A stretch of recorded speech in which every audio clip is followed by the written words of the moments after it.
Friday, January 28th, 1944.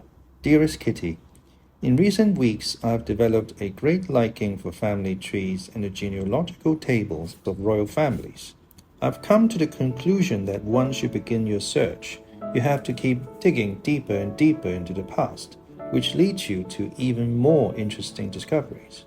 Although I'm extremely diligent when it comes to my schoolwork and can pretty much follow the BBC home service on the radio, I still spend many of my Sundays sorting out and looking over my movie star collection, which has grown to a very respectable size.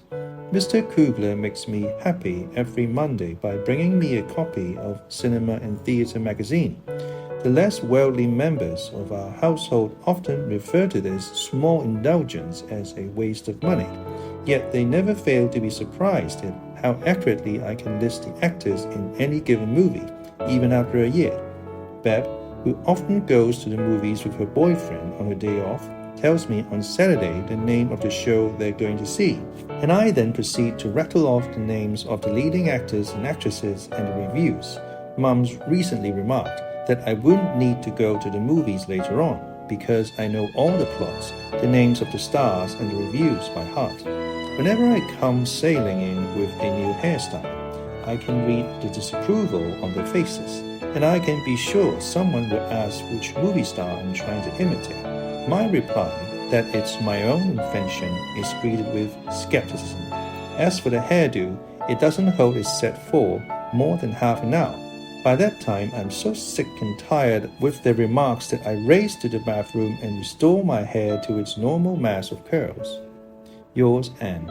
Friday, January 28th, 1944.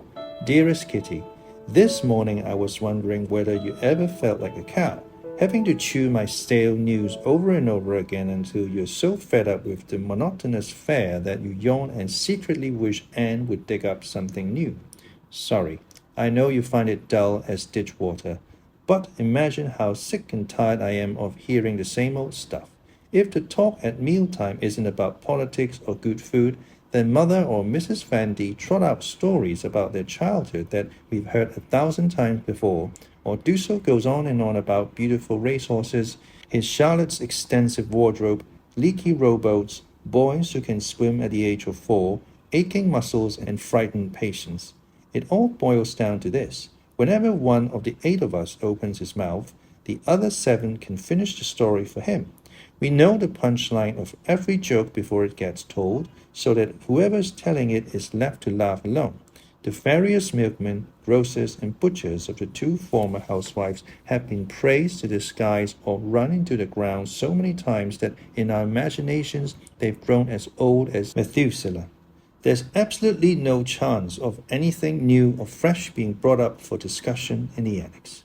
Still, all this might be bearable if only the grown-ups weren't in the habit of repeating the stories we hear from Mr. Clayman, Jan, or Miep, each time embellishing them with a few details of their own, so that I often have to pinch my arm under the table to keep myself from setting the enthusiastic storyteller on the right track. Little children, such as Anne, must never ever correct their elders, no matter how many blunders they make or how often they let their imaginations run away with them.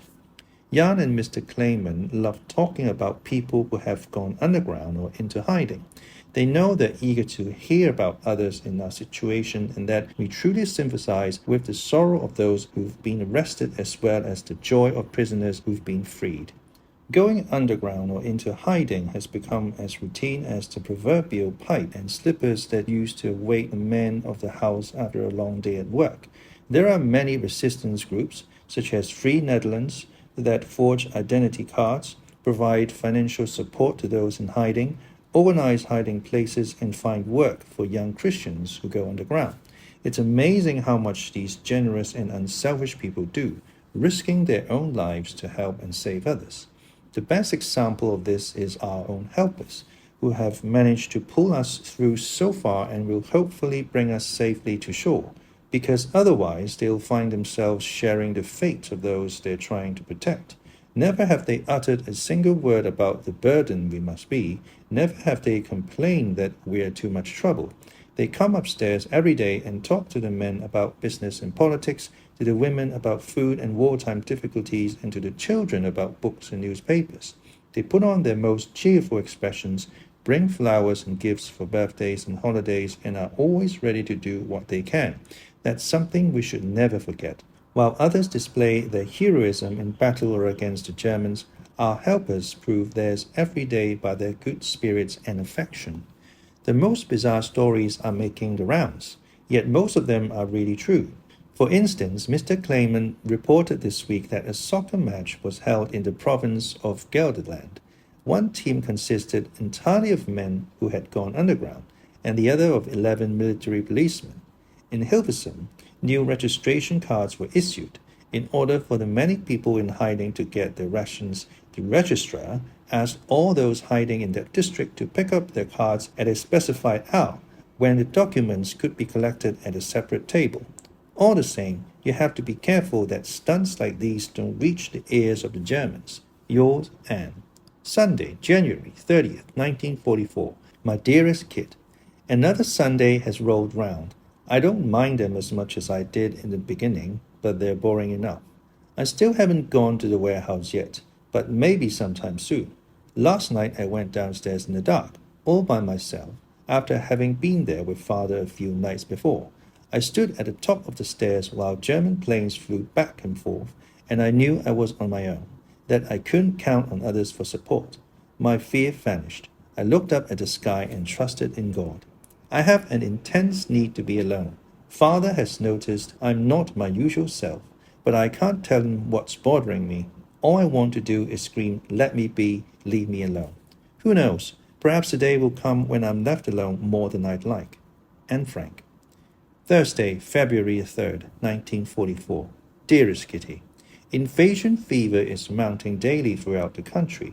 If you were here, I'm sure you'd be as impressed as I am at the many preparations, though you'd no doubt laugh at all the fuss we're making. Who knows? It may all be for nothing.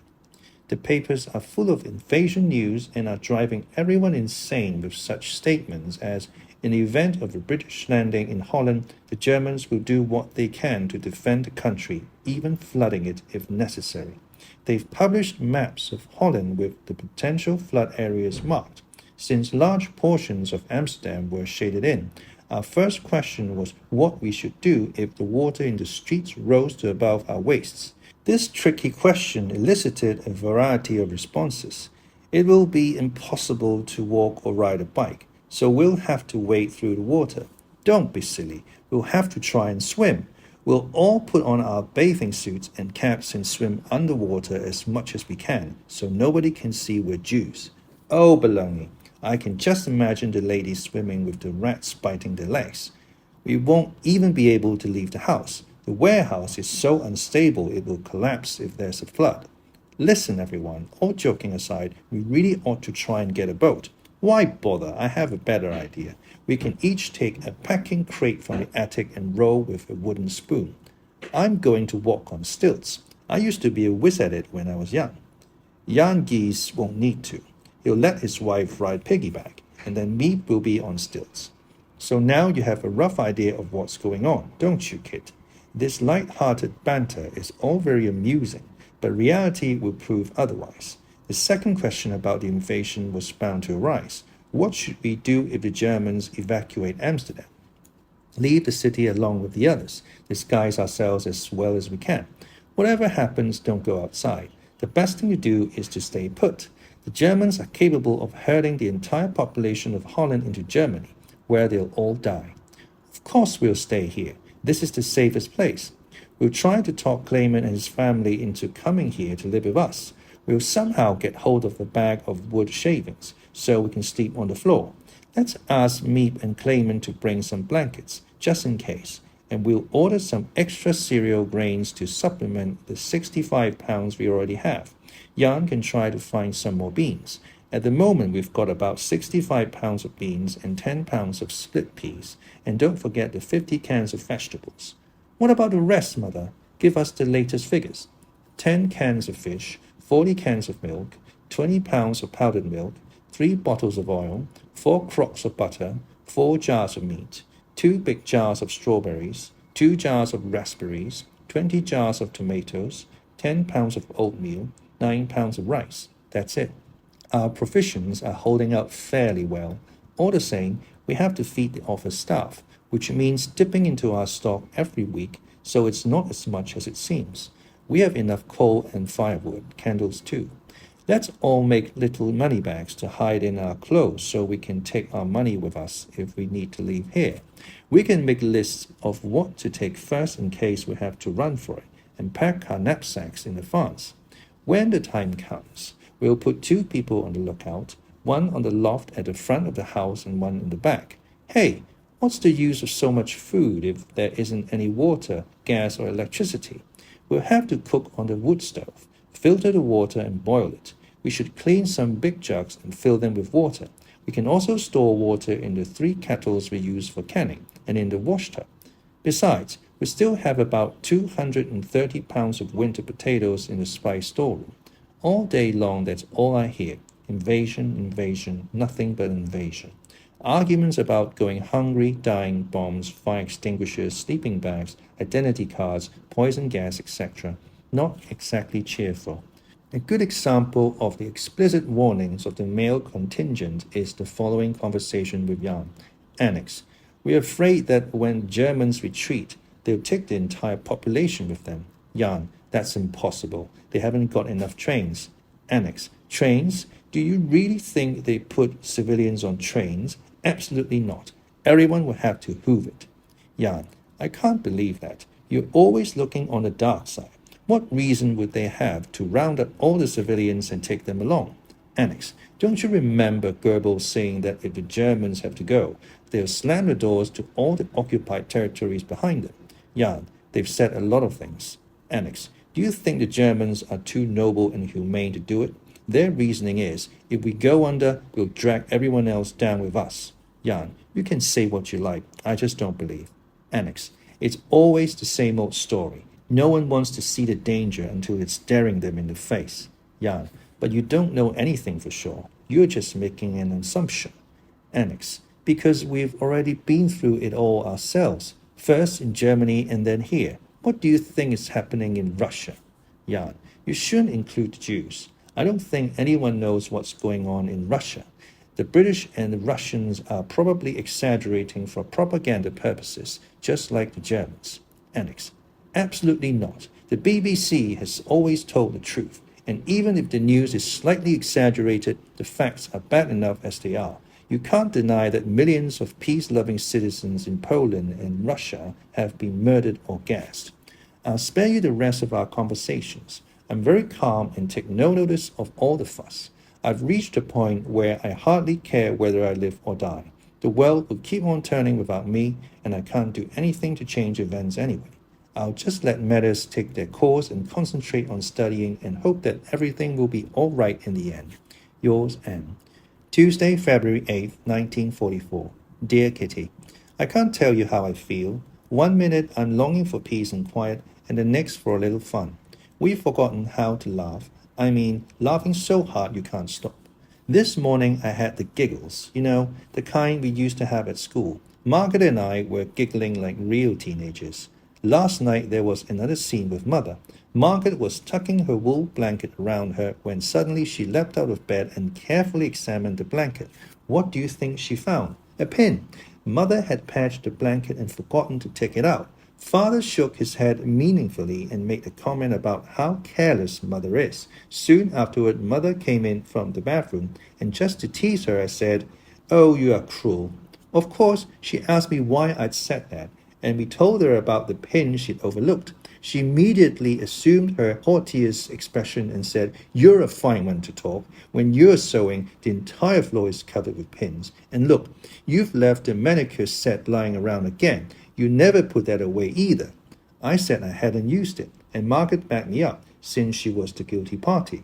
Mother went on talking about how messy I was until I got fed up and said rather curtly, "I wasn't even the one who said you were careless. I'm always getting blamed for other people's mistakes." Mother fell silent, and less than a minute later I was obliged to kiss her goodnight. This incident may not have been very important, but these days everything gets on my nerves. And Mary Frank. Saturday, February 12, 1944. Dearest Kitty, the sun is shining, the sky is deep blue, there's a magnificent breeze, and I'm longing, really longing for everything. Conversation, freedom, friends, being alone. I long to cry. I feel as if I were about to explode. I know crying would help, but I can't cry. I'm restless. I walk from one room to another, breathe through the crack in the window frame, feel my heart beating as if to say, fulfill my longing at last. I think spring is inside me. I feel spring awakening. I feel it in my entire body and soul. I have to force myself to act normally. I'm in a state of utter confusion, don't know what to read, what to write, what to do. I only know what I'm longing for something. Yours, Anne. Monday, February 14th, 1944. Dearest Kitty, a lot has changed for me since Saturday. What's happened is this. I was longing for something, but a very small part of the problem has been resolved. On Sunday morning, I noticed, to my great joy, that Peter kept looking at me. Not in the usual way, I don't know, I can't explain it, but I suddenly had a feeling he wasn't as in love with Margaret as I used to think.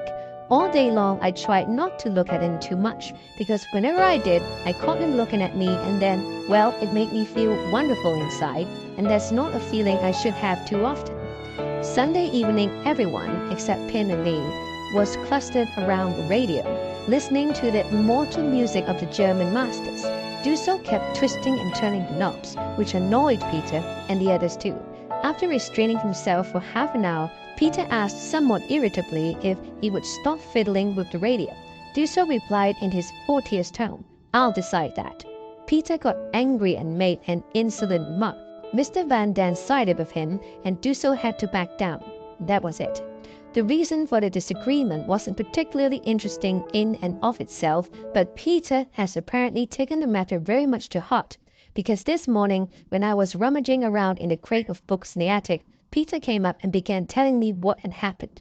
I didn't know anything about it, but Peter soon realized he'd found an attentive listener and started warming up to his subject. Well, it's like this, he said. I don't usually talk much. Since I know beforehand I'll just be tongue-tied, I start stuttering and blushing, and I twist my words around so much I finally have to stop, because I can't find the right words. That's what happened yesterday. I meant to say something entirely different, but once I started, I got all mixed up. It's awful. I used to have a bad habit, and sometimes I wish I still did. Whenever I was mad at someone, I'd beat them up instead of arguing with them. I know this method won't get me anywhere, and that's why I admire you.